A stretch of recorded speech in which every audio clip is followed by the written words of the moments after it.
Ayan, hello po, magandang umaga, magandang gabi ha, kung nasang panig man tayo ng mundo, ayan. Magandang araw ng Sabado po sa inyo ha, sana po ay nasa maayos kayong kalagayan ha, sa pagpapanood ninyo ng ating video para sa gabing ito ng Sabado. Okay, sa unang bagsak, Page of Cups, ayan po. Tignan pa nga natin, tignan pa po natin. Okay, and then meron din tayo ditong Knight of Cups. Ayan. Natin ha. Tingnan natin. Nagtatalbugan ng ating mga baraha. Meron tayong The Temperance. Bakit kaya? Oh. And meron tayo ditong Knight of Swords. Okay. Tingnan pa natin. Meron din tayong Ace of Swords. Ayan. And meron din po tayong The Strength. Okay.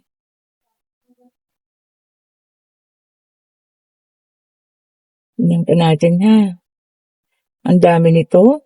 Balik natin, kasi dalawa na lang kailangan natin. Para makita natin kung kaninong situational reading ito ha.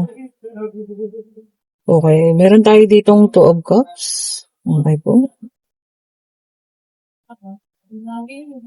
Tignan pa natin.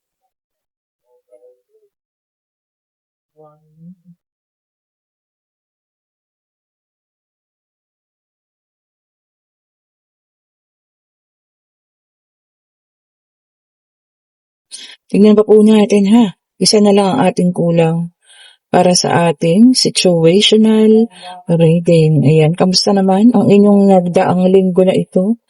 Ayan, sana naging maayos kayo ha. Hindi kagaya sa akin, nagkasakit. Pero ngayon, eto na po, pumabalik na tayo ha.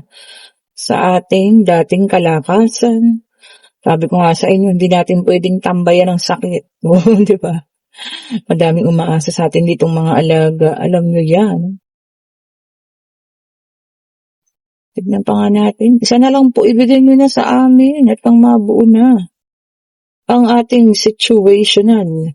Ito na nga. Ayan na. Ay. Okay po. Sa pangalawa, meron tayong Ace of Swords, The Strength. Meron tayong Two of Cups. At meron tayo ditong Eight of Swords. Ayan ha. So, dito, merong isang taong hindi makagalaw. Ayan Tignan nyo ha. Merong isang tao dito na maaring gustong may balikan, merong ayusin, merong ibalanse. Ayan ha. Maaring relasyon ninyo dati dahil meron tayong two of cups dito, no? Kaya lang merong isang tao dito na ayan alam niyo yan, nag-iinarte. Maaring ito ay si bruha ha. Kasi dalawa ito ayan, nakikita nyo, dalawang senyales ng pagbabalik. Kasi pag ganun ito nga yung isa, nagmamadali pa Ito namang isa, naharangan ng ka-OA itong si bruha, no? Maaring, alam niyo, gusto nang tapusin ng taong ito kung ano man yung meron sila. Kaya lang itong si bruha po ay maraming kaartihan. Nagpapanggap na may sakit, ayan. Nagpapanggap na buntis, ayan. Kung ano man nagpapanggap na, alam niyo yun, tatapusin ang kanyang buhay. Kaya alam niyo yung person niya dito, ayan parang nakatrap sa mga sitwasyon. Ayan kita niyo yung mga swords. Ayan po yung mga sitwasyon na ginagawa ni bruha ha. Sobra siyang OA. Ayan ha, maka-acting, OA po. Hindi niya kaya kasing tanggapin alam niyo yun? Hindi niya kayang tanggapin na nawala na yung ginawa niyang pampaamo. Ayan Somehow, ilang mga nakararaan ginawa niya ng pampaamo para mapaamo niya kumbaga parang may Ace of Swords kasi parang paggising na umaayaw na, 'di ba? Ayaw niya na kay bruha. May paggising na ito naman si bruha, ang daming ka-OA yan ang ginagawa. Oo, itong bruhang 'to, naku, sarap anuhin, eh, buhusan ng ano, eh, mainit na tubig. Bakit kaya mainit na tubig? 'Di masarap buhusan ng mainit na tubig po, kasi napaka-OA, eh, 'no? Ayaw pang bitiwan kung talagang ayaw na sa kanya, oh, 'di ba? Three of Pentacles, oh, ayan, ilang beses lang nakiusap ang person ninyo, Earth sign, Taurus, Virgo, and Capricorn, ilang beses na nakipag-usap sa kanya, pero ang dami niyang ginagawang mga, ayan po, tactics, kumbaga, no? Kunyari, buntis, kunyari, nakunan, kunyari, ganito, ganon, ano? Tatapusin ang kanyang buhay. Ay, ba't may mga ganong babae? No, eh, kung nung kayo yung iniwanan, di ba? Parang, oh, sige, umiyak tayo. Pero pagkatapos nun tayo ay biglang bumangon na. O, di ba? Ace of Swords. So, air sign, Gemini, Libra, and Aquarius. Litong-lito na and frustrated na rin po itong babaeng ito, no? Si Bruha. Ayan na, ang OA mo kasi. O, diba? Overacting. Pero frustrated po siya talaga, no? Para makontrol ulit. Kasi, siguro, wala na rin yung ginamit niya, kung ano man yung ginamit niyang pang-control, ano? Black magic, ano, mga love spell, eh, wala na, na-expire. O, ngayon, kung anong pinagagagawa niyang dahilan, ay, grabe siya. Sabi ko naman sa inyo, pag kinuha niyo sa mga ganyang bagay, pag oras na magising yan, pag kamuhi po, ang mararamdaman sa inyo, no? Pero ang pangit, di ba? Kinokontrol mo na lang yung isang tao, pero ayun, gustong-gusto pa lang ang talikuran ka. Oh, di ba po? Okay, and then meron tayong the Hierophant. Oh, talagang ano na, kung kayo mga person ito, earth sign ulit, ayan. Alam niyo yun, nagising na talaga siya, no? Nawala na rin po yung tiwala niya. Yun. Siguro nandoon siya nag-i-stay kasi nga napakadaming ginagawa nitong ka-OA yan, ano. Kaya ayan, parang feeling trap siya. And then, meron tayo ditong Two of Cups, water sign. Talagang ano na siya, nawawala na siya ng balance. O, nagkakaroon na po ng tension sa kanila. Ayan na. Kasi hindi natin pwedeng ipilit ang ating sarili po sa isang tao. Lalo't higit kung talagang ayaw na po sa atin. Oh, 'di ba? Kahit anong gawin niyo pong pagpipilit, ikaw na bruha ka. Kahit alam mo yun, mauubusan ka rin ng ano ginagawang mga ganyan-ganyan. Bago ka, alam niyo yan, tapos kayo iiwanan din. Naku, mas masakit yun. Kaya hayaan mo na. Kung hindi na talaga ikaw. Di ba? And then, meron tayo dito para sa iba naman. Page of Pentacles, Earth sign. Ano ba mga lumabas?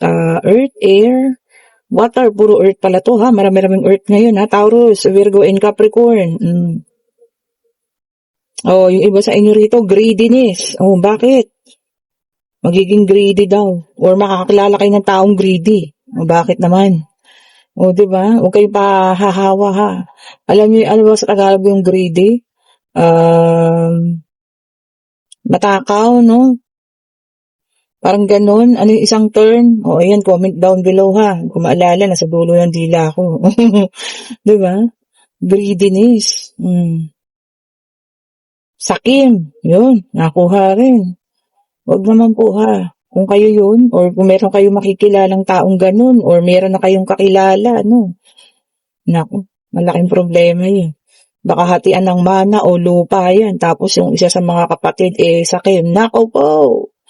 Yan ang malaking problema po, ha? Ayun po pala, ha? Ito po, ha? Paalala lang. Ito po ay general reading. Hindi po ito personal reading po, ha? So, kung hindi para sa inyo, di tanggapin niyo po na hindi po para sa inyo, ha? Huwag po nating ipilit. Okay po. And then, meron tayo ritong earth sign ulit. Ace of Pentacles. Ayan. Abundance. Wow. Meron din bagong career. Okay po. Or bagong financial opportunity. Ibig sabihin, pag financial opportunity, pwede ka mag-sideline, ano? Aside para sa trabaho mo, no? Meron tayong mga sideline na matutuklasan dyan. Kung ano man iyan, ha? O, diba? Sa panahon ngayon po, talagang kailangan natin ng sideline, lalo na kung marami tayong sinusuportahan. Oh, di ba, no? Ayan nga.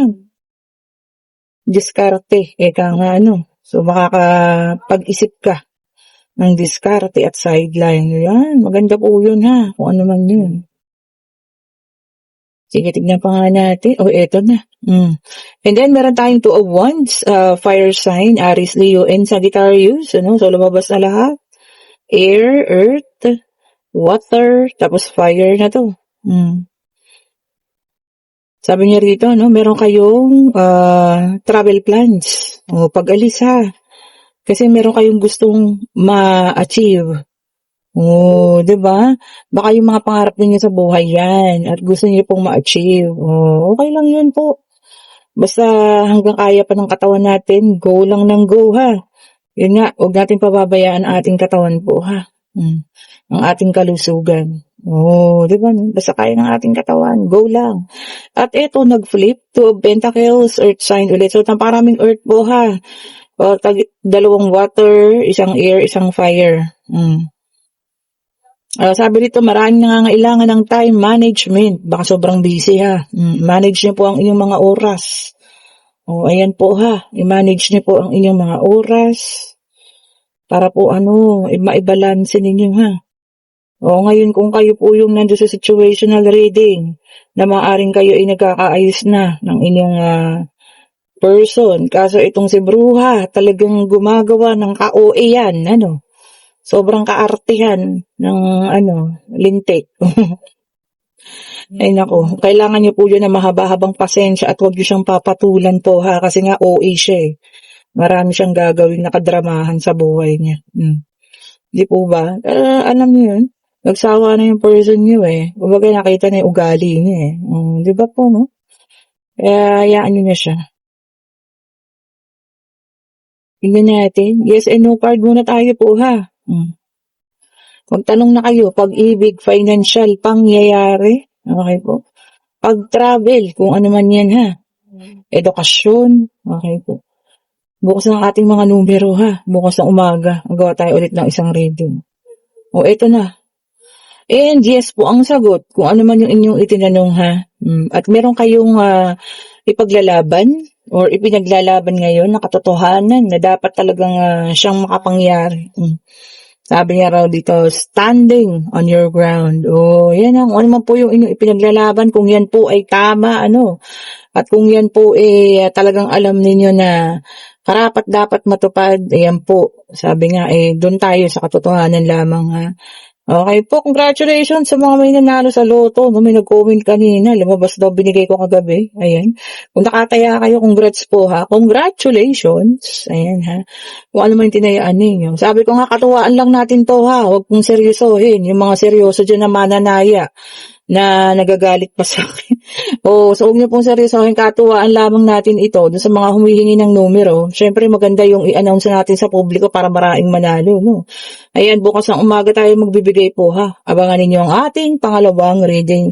Thank you so much for watching, and kung gusto yung ating reading, pa-like, pa-share, pa-subscribe, and hit the notification bell para lagi kayong updated sa mga bagong videos na nire-release natin. And kung kayo yung nasa situational reading, inuulit ko, huwag niyo siyang papatulan ang OA na babaeng bruhang yan. Di ba po? Gigil na naman nabuhay na naman ang dugo ng inyong istetara. Okay po, and kung gusto nyo mag-avail ng ating mga bracelet, meron pala akong share lang sa inyo ha. Huwag na magalit yung mga dyan, ayaw magpa-share ayaw akong mag-share. Ayan, eto yung bumili ng karnilyan. Si Sir, hi po, sir. Ayan, huwag natin banggitin yung kanyang pangalan niya. Alam nyo ba na nagkaroon sila ng problema ng kanyang misis at doon niya ako nakilala, Hindi ko alam kung sino nagsabi sa kanya o napanood niya ang videos ko. Bumili po siya ng karnilyan at minanifest niya doon everyday ha, ang pagbabalikan nila. At nung nakaraan lang pong linggo bago ako nagkasakit, nagpa-reading ulit sa akin si Sir at okay na po sila. Kinumusta ko kasi, okay na daw po sila. Di ba? Power of manifestation po yan and power of, sabi ko nga, pananalig sa Panginoon. Ayan! Good news yun para sa ating lahat ha. Thank you so much po for watching. Have a great day po sa lahat ha, and stay safe. Bye-bye po!